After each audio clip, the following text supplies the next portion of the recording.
Dans les précédentes vidéos, je vous ai expliqué comment définir la stratégie locative de votre projet, la plus pertinente, et comment trouver des biens. Dans cette vidéo-ci, on va voir comment calculer la rentabilité du projet pour le valider ou pas.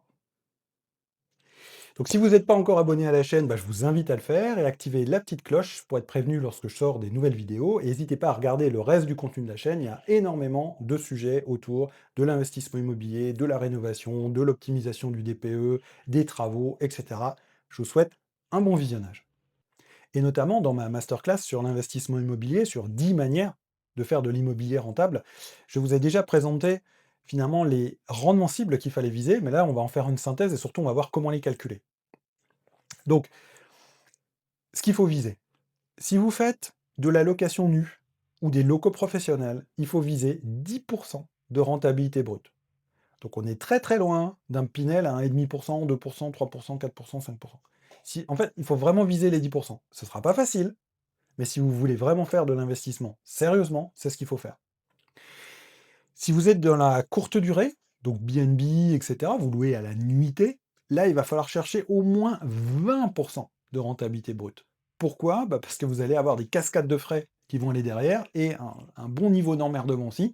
Donc il faut que l'un dans l'autre, vous puissiez arriver à une rentabilité finale, net, qui soit acceptable. Et donc ça veut dire qu'au point de départ, il faut viser 20% de rentabilité brute en courte durée.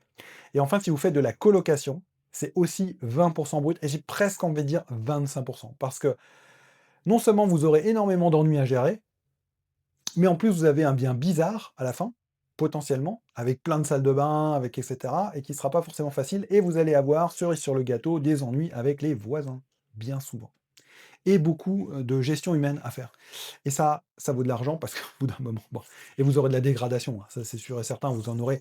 En fait, en coloc, vous aurez plus de dégradation qu'en BNB, et en BNB, vous aurez plus de dégradation qu'en meublé longue durée, et en meublé longue durée, vous aurez plus de dégradation qu'en location nue. C'est aussi simple que ça, parce que non seulement c'est plus ou moins équipé selon le cas, et puis le profil des personnes qui viennent est différente. Alors, bien sûr, il y a toujours des cas particuliers, mais ça reste quand même une certaine généralité. Donc pourquoi est-ce qu'on a des différences 10%, 20%, 20, 25%? Je vous le disais, c'est parce qu'en fait, il va y avoir beaucoup de travail et beaucoup de frais annexes qui vont être dans les BNB. Dans les BNB, vous avez le prix de la nuitée, mais derrière, il va falloir payer la plateforme, et c'est normal, parce qu'en fait, c'est elle qui vous permet de faire la transaction. Ensuite, vous allez avoir des frais bancaires, etc. Vous aurez des frais de gestion, comptables, potentiellement, hein, ça dépend quelle structuration juridique vous faites, mais voilà. Vous aurez des sujets fiscaux qui vont venir derrière. Vous aurez potentiellement une conciergerie, si vous ne voulez pas vous en occuper vous-même. Vous aurez potentiellement un channel manager, si vous voulez proposer votre bien sur plusieurs endroits, etc. Donc là-dedans, il y a des dépenses chères, dépenses pas chères, ça dépend, c'est très variable. Mais à la fin, c'est quand même beaucoup plus de dépenses qu'une location nue dans lequel, au maximum, vous aurez peut-être une gestion par une agence immobilière qui va prendre généralement 7% du montant du loyer, et puis, quand il y a des entrées-sorties, quoi. Voilà. Mais, souvent, il y a une bonne partie qui est payée par, la personne qui rentre, de toute façon, ou qui sort, donc bon, l'un dans l'autre, ce sera pas très important. Par contre, dans location, meublé de tourisme, vous avez tout ça, quoi. Et dans les colocs, ce que vous avez aussi en plus à gérer, c'est la partie vacances locatives, j'entends. Parce que si vous avez une coloc de, 4-5 logements, vous aurez toujours un moment où pendant, des fois 2 mois, 3 mois, 6 mois, vous avez personne dans un logement, hein. Et si votre rentabilité aujourd'hui, elle est uniquement possible quand tout est loué, avec 90 ou 95 de taux de remplissage, c'est un problème. C'est un problème. Et c'est pour ça, hein, je rappelle une règle que j'ai déjà donnée plusieurs fois dans les vidéos précédentes. La règle de base de l'investissement, c'est que quel que soit le mode d'exploitation que vous ayez, il faut absolument que ce soit rentable en location, longue durée, nu. Le truc le plus simple. Ce qui fait que si jamais votre coloc marche pas, votre BNB marche pas, votre meublé marche pas, parce que vous avez mal fait votre stratégie locative, vous avez mal fait votre étude de marché, ou juste ça a marché au début, puis aujourd'hui le marché s'est retrouvé saturé de concurrence, eh ben, vous avez la possibilité de vous retourner et de partir vers la version la plus simple, la location nue, et comme ça vous êtes tranquille. Et puis je vous dis quand même, c'est moins d'ennuis à gérer, mais vraiment moins d'ennuis. Parce que quand on va vous appeler à minuit pour vous dire la télécommande de la télé, elle marche pas, ça va bien vous saouler, quoi. Voilà. Ou quand vous avez les colocs qui disent: «Ah, le coloc à côté, il sort pas les poubelles». Voilà quoi, j'ai envie de dire, mais enfin, ouais, c'est la maternelle quoi. Bon, donc c'est pour ça qu'il faut aller donc chercher des rentabilités plus importantes parce qu'en vrai, entre ce que vous rentrez comme loyer et tous les frais qui s'additionnent, bah, ils sont beaucoup plus grands que sur une location nue classique et donc à la fin, vous arrivez sur des rentabilités qui potentiellement sont relativement similaires. Parce que si aujourd'hui vous avez du 20-25 en location BNB, vous allez tourner autour de 12 en net derrière. Donc en fait, vous êtes quasiment au même niveau que de la location, quand je dis net, c'est il faudra encore déduire les taxes foncières et trucs et tout ça, mais juste votre chiffre d'affaires moins les frais, vous allez souvent tourner autour de 12-13 alors que vous partiez de 24-25.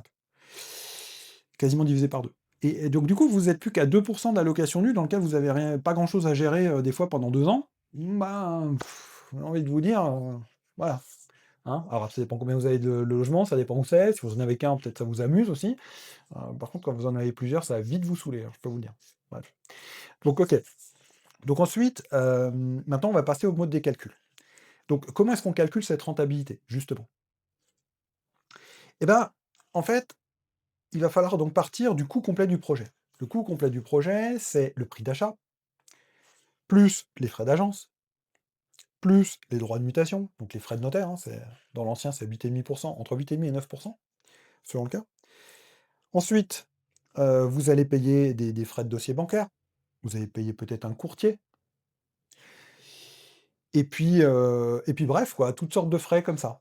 Après, vous allez pouvoir avoir aussi des études préliminaires, potentiellement des travaux, potentiellement des passages de contrôle qualité conformité à la fin, par exemple un passage consuel électrique, ou un passage de vérification du gaz, ou je sais pas quoi, parce que vous avez installé le gaz. Enfin, toutes ces choses-là à la fin. Les DPE, enfin bref, tous ces trucs, quoi, hein, que vous avez. Donc, vous prenez tout ce coût complet, avec toutes les études techniques et tout. Et ça vous fait vraiment le coût du projet. Donc, ça, vous mettez ce chiffre d'un côté. De l'autre côté, vous allez prendre les loyers projetés. Donc les loyers projetés, je vous rappelle, vous avez fait votre étude de marché, vous savez à peu près combien vous allez louer ce logement ou ces logements quand il y en a plusieurs dans le même bâtiment. Voilà. Et du coup, pour savoir quel est le bon prix de location, ce que vous faites, vous traînez sur le bon coin pendant 3 semaines. Vous regardez toutes les annonces similaires qui passent, donc celles qui sont dans la même zone, avec le même genre de surface, et vous regardez les prix, les prix, les prix, les prix, et vous positionnez là-dessus. Alors, deux stratégies, soit vous mettez au prix médian, soit si vous avez bien fait votre travail d'investisseur et que vous avez fait des beaux travaux, vous vous situez en haut de la fourchette, voire même un poil au-dessus. Voilà. Donc ça dépend de la qualité de ce que vous proposez, bien évidemment. Si vous proposez un truc dans son jus des années 70, c'est pas pareil que si vous venez de le rénover, qu'il est en parfait état, hyper isolé, super beau, c'est normal, quoi, hein. Donc il peut y avoir un différentiel, potentiellement assez significatif, sur le loyer, peut-être 30 hein, dans certains cas. Voilà. Donc vous prenez donc le loyer mensuel, hors charge, puisque les charges, ça rentre pas dans votre rentabilité, hein, des charges, donc il y a des choses qui vont rentrer et sortir, comme, l'entretien des communs. Et puis, il y a des choses, parce que c'est votre locataire qui va le payer, sauf si vous êtes en BNB, mais si vous êtes en location longue durée. Et après, il va y avoir, voilà, d'autres choses qui sont vraiment pour vous, hein, genre la taxe foncière. Donc ça, c'est pareil, il faut la rajouter. Bon, mais donc, je vais reprendre pour simplifier. Donc d'un côté, vous avez votre coût complet du projet. De l'autre côté, vous avez donc le calcul. En gros, vous prenez vos loyers mensuels hors charge. Imaginons que c'est 500 euros. Ce que vous faites, vous multipliez par 12 pour avoir le prix à l'année. Donc vos loyers annuels, on va dire. Passer de mensuel à annuel, donc x 12. Et ensuite, vous multipliez par 100 pour pouvoir faire un pourcentage facile. Et donc ça vous donne une somme, un peu étrange, certes. Donc en gros, c'est votre loyer annuel fois 100, et vous le divisez par le coût du projet. Et ça vous donnera le taux de rentabilité brute de votre projet. Donc on peut faire un exemple de calcul, hein. Vous avez, par exemple, je sais pas, un coût de projet à 100 000 € d'un côté, et puis vous avez des loyers mensuels à, je sais pas, 400 euros. Bah, vous faites 400 euros fois 12 pour avoir l'annuel, vous multipliez par 100, et cette somme-là, vous pouvez diviser par les 100 000 euros, et ça vous donne le pourcentage de rentabilité brute de votre logement. Ce que je vous incite à faire, c'est d'aller un petit peu plus loin, et donc de déduire aussi donc, la taxe foncière, et les frais bancaires, et les assurances, et toutes ces choses-là. Donc vous reprenez le même calcul, vous faites votre loyer annuel, vous enlevez la taxe foncière parce qu'elle est annuelle, vous enlevez les assurances parce qu'elles sont annuels et vous enlevez les frais bancaires parce qu'ils sont annuels. Donc en gros, vous prenez toutes les recettes annuelles, vous enlevez les dépenses annuelles fixes, et là, pareil, eh ben, vous allez multiplier par 100 et vous divisez par le coût du projet. Et là, vous aurez quelque chose qui sera un peu plus fiable même en termes de rentabilité brute. Si vous voulez être aidé dans ces choses-là, il y a des outils en ligne, hein, comme par exemple simlock.fr, qui est, en tout cas au moment où j'enregistre cette vidéo, il est gratuit, et bah voilà, ça vous permet vraiment de faire le job et de vous projeter sur la rentabilité du bien, mettre tous les différents paramètres, et pour chiffrer les travaux, parce que ça c'est toujours la phase un petit peu compliquée, bah, je vous incite à utiliser bah, les applications que j'ai développées pour moi en premier, et que maintenant je mets à disposition de tout le monde. Donc une première qui s'appelle DPE Wizard, qui va vous permettre d'optimiser le DPE. C'est-à-dire typiquement vous achetez un bien FG, vous cherchez à le monter en D, bah, qu'est-ce qu'il faut que vous fassiez comme travaux pour monter en D? Donc en fait l'appli, en gros, elle analyse vos DPE, elle vous fait des DPE projetés en fonction de scénarios de travaux. Bon, voilà. Et après, quand vous voulez savoir combien ça coûte, ces travaux-là énergétiques, plus tous les autres travaux, il y a Simul Réno, il y a plus de 400 types de travaux qui sont inclus dedans, et vous pouvez faire autant de simulations que vous voulez pour votre bien, autant d'hypothèses de travaux, et à la fin, vous avez une enveloppe et vous savez à peu près combien ça coûte. Et ça vous permettra de faire votre estimation globale de la rentabilité. Si vous n'êtes pas capable de savoir combien va coûter vos travaux, vous n'êtes pas capable de calculer la rentabilité de votre bien. C'est pas possible. Parce que vous ne saurez pas quelle va être l'enveloppe globale du projet, et donc combien vous allez devoir emprunter. Et ça, c'est quand même un point clé parce que c'est ça ça peut vraiment tout changer. Donc voilà comment on calcule. Donc c'est assez simple en fin de compte, hein. Là, comme ça, expliquer, ça peut paraître un peu compliqué, mais en vrai, je vous le dis, quand vous l'aurez pratiqué un certain temps, après, à la fin, pendant que vous êtes en train de faire la visite, vous demandez à l'agent IMO, vous avez fait vos devoirs avant de venir, vous dites: «OK, ça, je peux louer X, je vois le bien, il coûte Y. En travaux, ça va me coûter à peu près ça, parce qu'au bout d'un moment, vous l'avez un peu dans l'œil, hein, des espèces de marges, des 600-800 € du mètre carré, des 1 200-1 300 du mètre carré, des 1 500 mètres carrés quand c'est vraiment, vraiment dégueulasse. Et vous dites: «OK, donc là, du coup, il y a, je sais pas, il y a 50 mètres carrés, je vais être à peu près à 1 200 du mètre carré». Donc du coup, ça vous permet de dire: «OK, il y a 60 000 balles de travaux, et l'appartement, il est vendu 60 000, donc on arrive à 120 000». On rajoute, bien sûr, c'est les 60 000 d'achat, il faut rajouter tous les frais, on va rajouter 15 000 balles de frais, donc on est à 75 plus 1, tac, tac, tac, vous êtes hop, et vous faites votre calcul, vous êtes à 135 000 de coût complet de travaux, et derrière, vous savez, bah, je sais pas, il se loue 500 €, vous faites votre calcul fois 120 là, ça se fait de tête, en fait. Au bout d'un moment, en 10 secondes, vous saurez à peu près si la rentabilité, elle s'approche des 10 ou pas, et si elle est au-dessus, en dessous, ou significativement au-dessus, significativement en dessous. Parce que c'est pareil, que vous soyez à 10,2 ou à 9,7, on s'en fiche, en fait. La vraie question, c'est est-ce que vous êtes à 5, à 10 ou à 12? Soyons fous. Voilà. Alors au-dessus, bah, ça dépend si c'est du BNB et compagnie, oui, mais en location nue, à moins d'aller dans des endroits vraiment très particuliers, c'est quand même pas la norme, quoi, on va dire ça comme ça. Ou alors c'est que votre bien, vous avez pas fait les travaux qui vont bien, dedans pour le mettre à niveau, pour le valoriser et peut-être générer une plus-value plus tard. Voilà. Donc ça, c'est le premier point, c'est la rentabilité brute, c'est très important. Et donc si vous atteignez pas les différentes rentabilités que je vous indiquais, je vous déconseille d'aller sur le bien. Donc dans certains cas, vous les atteignez pas, parce que le prix de vente du bien est trop élevé. Donc dans ces cas-là, il faut négocier le prix de vente, tout simplement, ou le prix d'achat pour vous.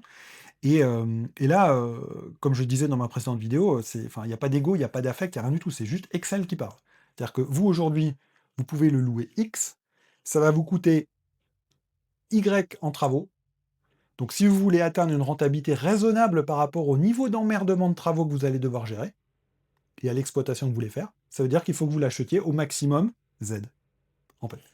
Faites un petit tableau, enfin c'est super simple, hein, vous faites votre petit tableau Excel là, et donc vous savez tout de suite, hein, vous rentrez, voilà, le prix de la location, ça vous calcule tout de suite le loyer annuel, et puis vous pouvez enlever quelques charges comme taxe foncière, etc. C'est quand même important parce que si vous êtes sur un studio, la taxe foncière, ça peut représenter une somme importante par rapport au montant du loyer.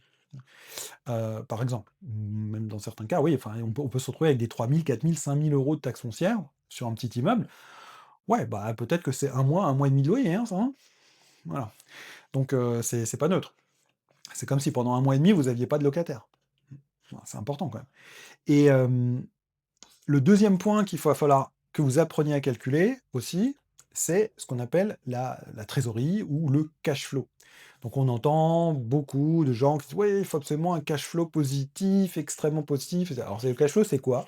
C'est-à-dire en gros tout ce que vous allez rentrer comme argent, comme chiffre d'affaires de location, en tenant compte que parfois le logement sera peut-être pas 100 plein à l'année, mais Ça dépend, si vous avez bien fait votre travail, normalement, il devrait être au moins à 90 d'emplissage pour de la location longue durée et surtout que les changements de locataires, ça s'anticipe. Donc en gros, heu, combien ça va vous rapporter à l'année en chiffre d'affaires? Combien ça va vous coûter en frais? Donc là, soit c'est quelques frais si c'est en location longue durée, soit c'est un empilement de frais si c'est du B&B ou de la coloc. Et du coup, combien il vous reste à la fin, à l'année, et après vous divisez par 12, et ça vous donnera finalement l'équation mois par mois. Donc si vous êtes sur un cash flow négatif, c'est-à-dire qu'en gros, vous dépensez plus que ce que vous gagnez, c'est pas terrible. C'est pas terrible parce que ça veut dire qu'il va falloir remettre au pot régulièrement, parce que ça, c'est déjà la base. Vous êtes en cash flow, je sais pas, négatif de 50 euros, ça va pas changer la vie, hein, on est bien d'accord. Ça peut rester un bon investissement, parce que cash flow, c'est pas le point clé. Le point clé, c'est vraiment la rentabilité globale. Euh, Par contre, si vous n'avez pas la trésorerie pour gérer les 50 euros de plus à mettre par mois, plus les fois où il y aura une connerie qui va claquer, et qu'il faudra faire des travaux un peu en urgence, bah là, c'est un problème. Ce que je conseille, moi, vraiment, c'est d'avoir toujours entre 3 et 6 mois de loyer d'avance en trésorerie, sur un compte en banque, alors dans votre SCI, dans vos comptes à vous si vous le faites en nom propre, etc. Ça, chacun fait comme il veut. Je dis 3 à 6 mois parce que ça va vraiment dépendre de votre parc, en fait. Si vous avez un seul logement, je vous conseille 6 mois. Parce que si vous avez un studio à 350 euros par mois de loyer, bah, vous avez intérêt à avoir 2000 euros d'avance. Parce que si demain vous avez un chauffe-eau qui claque, ça va vous coûter 1000, hein. Voilà. Et donc il faut être en capacité de tenir ça. Donc le cash flow, s'il est légèrement négatif, c'est pas un problème, à partir du moment où vous avez des ressources suffisantes pour non seulement mettre chaque mois, mais en plus pouvoir bah, subvenir aux problématiques comme celui que je viens d'évoquer, de voilà, soit à un moment donné, il n'y a personne pendant des mois parce qu'il y a un dégât des eaux. Hein, ça aussi, hein. Et puis du coup, bah, vous ne pouvez pas le louer, l'assurance ça prend des plombes, et votre prêt, il faut quand même le rembourser, hein. Donc il faut que vous soyez en capacité de le faire. Il faut toujours avoir la trésorerie. Vous serez beaucoup plus serein, hein, vraiment. Puis ça évitera aussi qu'il y a des moments où il y aurait des choses à faire, vous les faites pas, puis vous dites ouais mais c'est un peu limite, nanana, machin. Bon bref quoi. Donc ce que vous faites, c'est que la première année, et puis en tout cas, soit quand vous démarrez le projet, soit les premières années, vous empilez un peu de trésorerie. Voilà. Si vous avez 10 logements, vous n'êtes pas obligé d'avoir 6 mois d'avance, parce que même s'il y en a un dans lequel c'est la misère, ou même 2, même 3, bah, il y aura toujours les autres, en fait, pour venir contrebalancer. Donc, normalement, si vous avez bien fait votre équation, ça devrait à peu près bien se passer. Voilà. Mais c'est assez important parce qu'en plus, ça va être un critère quand même pour la banque, hein. La banque, en général, elle va chercher à ce que vous ayez globalement, en fait, elle applique une règle, alors ça dépend, entre 70 et 90% selon les banques, de pondération.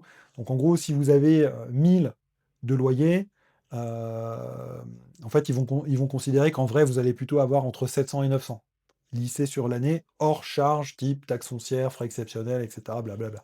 Voilà. C'est comme ça qu'ils vont estimer votre capacité d'emprunt, c'est comme ça qu'ils vont estimer aussi le genre de prêt qu'ils vont vous faire. Euh, mais donc, il faut être idéalement quand même en cash flow positif. Alors, plus vous êtes en cash flow positif, mieux c'est. Mais bon, c'est pareil, vous allez voir beaucoup de vendeurs de rêves sur internet qui vont dire: «Ouah, je vis avec mes investissements, avec mes cash flows positifs et tout», mais c'est pas vrai. C'est pas vrai parce que pour vivre alors ça dépend aussi, de combien on a besoin pour vivre. Il y a des gens, ils vivent avec 1 000 €, il y a des gens, il leur faut, 100 000, hein, donc bon. Mais par contre, la vérité, c'est que c'est si vous le faites en nom propre, bon, c'est de l'argent qui vient chez vous, mais enfin, vous allez être fiscalisé là-dessus, et cetera. Enfin, selon le régime que vous allez prendre, on va pas rentrer dans les détails ici, mais bon, donc c'est pas dans votre poche-poche, quoi. Et ça, il faut faire attention parce que derrière, vous pouvez avoir un retour de flamme, bah, tout simplement de régulation, hein, au niveau fiscal et vous l'avez pas prévu et tout d'un coup, vous avez, je sais pas, 2 000, 3 000, 4 000, 5 000 € à rembourser ou à payer, tout simplement. Mais c'est normal, en fait, c'est juste que vous avez rien anticipé.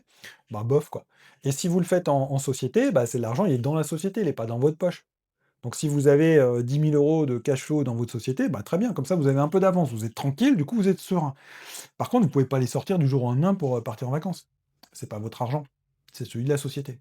Et si vous le sortez, ça veut dire qu'il faut que, bah, ça veut dire que soit vous êtes payé en salaire, donc vous payez des charges sociales, donc globalement fois 2, soit et puis ça va pas forcément être très facile, hein, en SCI, soit vous allez vous les verser en dividendes, soit vous allez, etc. Mais enfin, quoi qu'il en soit, c'est pas dans votre poche, hein, il y a une bonne partie qui va partir à l'État. Donc moi je vous conseille plutôt de garder la trésorerie dans la société, si vous le faites en société, et puis de la réinvestir au bout d'un moment quand vous avez suffisamment.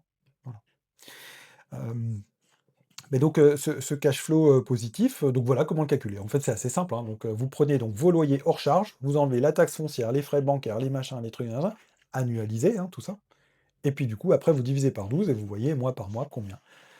Bah, quel est le delta? Et je vous disais, c'est pas forcément très grave, des fois d'être en cash flow négatif parce qu'il y a un autre aspect qui donne de la rentabilité à un bien, c'est la plus-value latente. La plus-value latente, c'est quoi? C'est, j'ai acheté mon bien 100, je l'ai, rénové et cetera. Voilà, moi j'ai dépensé 120, on va dire, mais objectivement sur le marché, il vaut plutôt 130 ou 140. Parce que je me suis cogné tout ce boulot pour le rénover, quoi.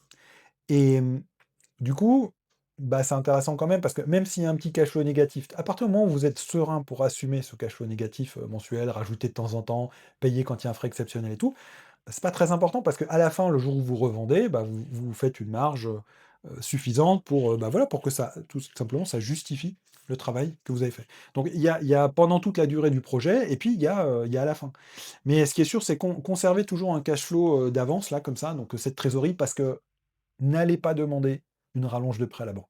Mais vraiment, n'allez pas faire ça. Parce que, bah, déjà, ils vont détester. Ensuite, c'est pas gagné qu'ils vous le fassent.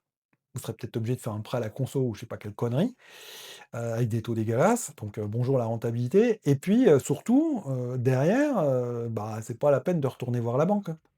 Celle-là, elle vous financera plus. Parce qu'elle dira: «Ouais, mais bon, il a monté un projet, il était bancal, il était en léger cash flow négatif, il sait pas gérer son budget, il était pas capable de le tenir. Ouais, bah, moi, j'y prête plus, hein. Non merci, hein. J'ai plein d'autres clients là qui sont meilleurs que lui, hein. Donc faites pas ça. Voilà.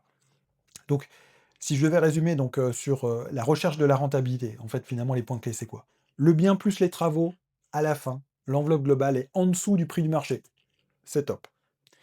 Le cash flow est positif, même un minimum mensuel. C'est top.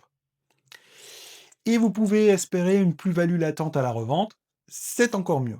Et là, vous avez vraiment les trois aspects les plus intéressants. Si vous arrivez à réunir les trois, c'est ce qu'il y a de mieux, et c'est ce que je vous encourage à chercher, parce que c'est là où vous allez normalement arriver à faire de la rentabilité la plus intéressante. J'ai oublié un point. Au moment où vous allez calculer, donc justement pour calculer cash flow, il faut savoir aussi combien vous allez rembourser à la banque chaque mois. Et ça, c'est pas facile de l'estimer. Mais je vous incite à aller par exemple sur le site meilleurtaux, .com parce que, bah, en fait, vous avez un calculateur, donc c'est bête comme chou. Pour entrer le montant emprunté, vous mettez la durée, vous laissez les assurances standards, les taux, standards parce qu'en général, il les cale sur la réalité du marché à l'instant T, plus ou moins et ou au pire, vous rajoutez, allez, 0,2 ou 0,3 dans le taux, comme ça vous êtes tranquille et puis ça vous donne la mensualité. Ou à l'inverse, si vous voulez la vous pouvez partir de la mensualité et calculer le montant total que vous pouvez emprunter. C'est vraiment très intéressant parce que sinon, pour calculer, le cash flow à l'avance, c'est pas simple. Parce que tant que vous n'avez pas signé votre offre de prêt, c'est quand même assez difficile de savoir combien ça va vous coûter, le prêt, plus les intérêts, plus les assurances. Bah là, du coup, vous avez, le truc, c'est ça prend 2 secondes et vous avez les éléments. Donc c'est des petits outils en ligne, hein, mais qui sont, voilà, Simlock, meilleurtaux.com et cetera. Voilà, des outils comme les miens, comme DPE Wizard ou Simulreno, ça vous aide à faire ça, hein et du coup, quand vous êtes habitué à le faire, ça va méga vite et ça, c'est très efficace et j'ai envie de dire, quand on se lance dans un investissement à 50, 100, 150, 200, 300, 500, 2 millions, 3 millions, 10 millions, bah, c'est peut-être bien de ne pas partir, complètement, la fleur au fusil, sans avoir vérifié ses datas à l'avance, quoi. Voilà. Et comme je vous le disais, ces chiffres-là, la rentabilité, alors le cash flow, c'est un peu différent, mais la rentabilité brute, savoir si le bien, ça vaut la peine de faire une offre ou pas, avec l'entraînement, vous arriverez à le faire en 10 secondes de tête. Au début, ça va être un peu compliqué. Faites-vous un Excel, tout bête.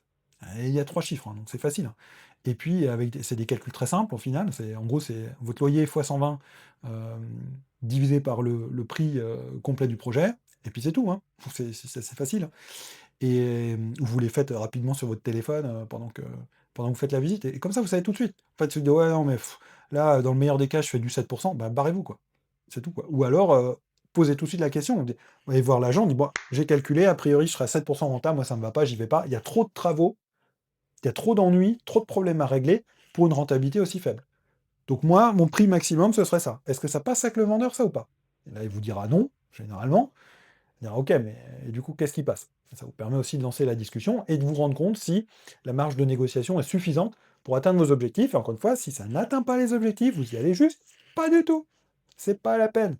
Des offres, il y en a plein, donc vous embêtez pas avec quelque chose qui, by design, déjà, n'arrivera pas à rejoindre vos objectifs de rentabilité.